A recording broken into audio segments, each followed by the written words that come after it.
The Ohio Republican Party made a bad faith, cynical, transparent attempt to change how the state passes constitutional amendments in order to prevent pro choice legislation.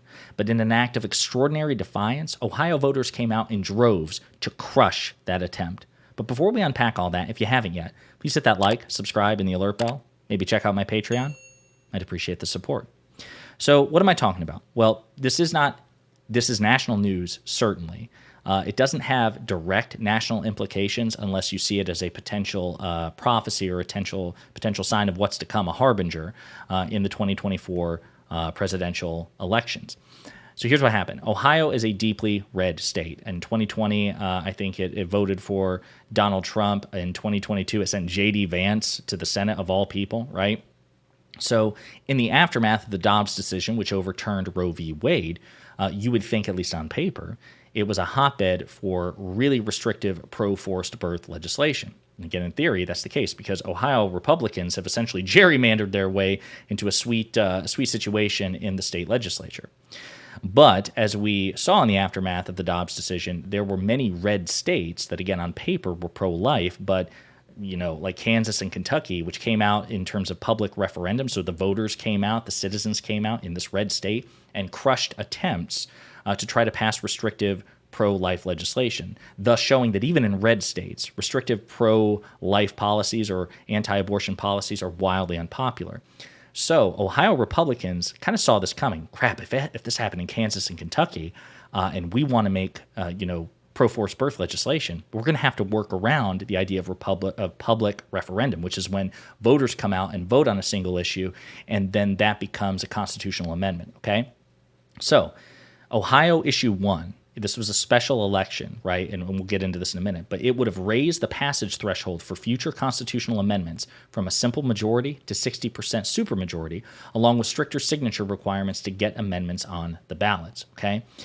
So this was a blatant attempt to basically prevent pro-choice legislation from being passed and to allow pro-forced birth legislation by the Republican supermajority in the state legislature to get things through, okay? So I want to make sure I find this here. By a wide margin, Ohio voters voted on Tuesday night. They rejected an initiative that would have raised that threshold. Though the measure known as Issue 1 did not specifically mention abortion rights, it was largely seen as an effort to prevent a proposed amendment protecting abortion access from succeeding in another ballot initiative set for November, okay?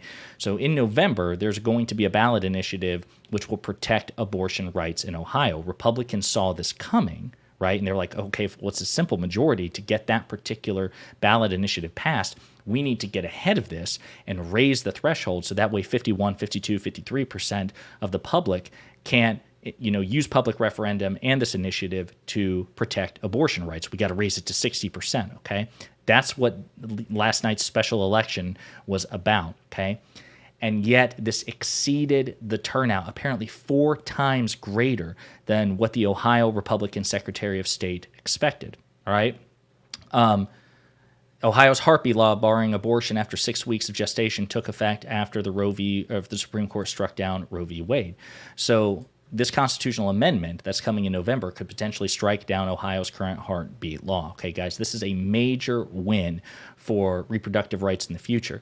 But it's hilarious that the Republican Party bent over backwards to try to game the system in a way in their favor. They know that even in Ohio, a state that voted for Trump twice, that sent J.D. Vance to the Senate, they know that their draconian pro-forced birth legislation is not popular with the majority of their constituents.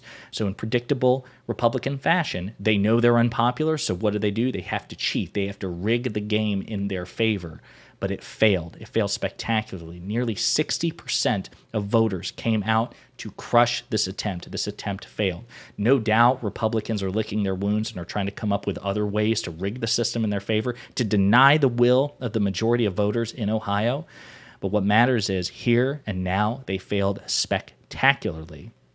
And hopefully this is a sign of what's to come in the 2024 race, the presidential race and congressional races, as long as abortion remains an issue. The Republican Party may very well have been the dog that caught the car. They were chasing the car for decades. Now they caught it. Well, what are you going to do with it now?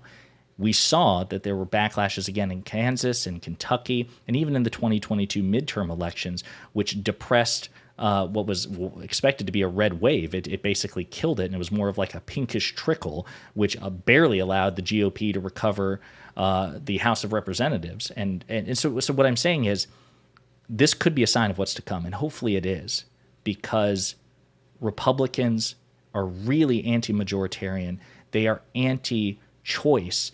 They are doing everything in their power, folks, to try to rig the game in their favor, not just in Ohio, but in other states as well. They are a bad faith, cynical, authoritarian opposition party and a cult of personality, and they have to be defeated, not just in blue states, not just at the national level, but in contests like this, in red states like Ohio, Kansas, and Kentucky. In many ways, that's even more humiliating for them because it's on their home turf.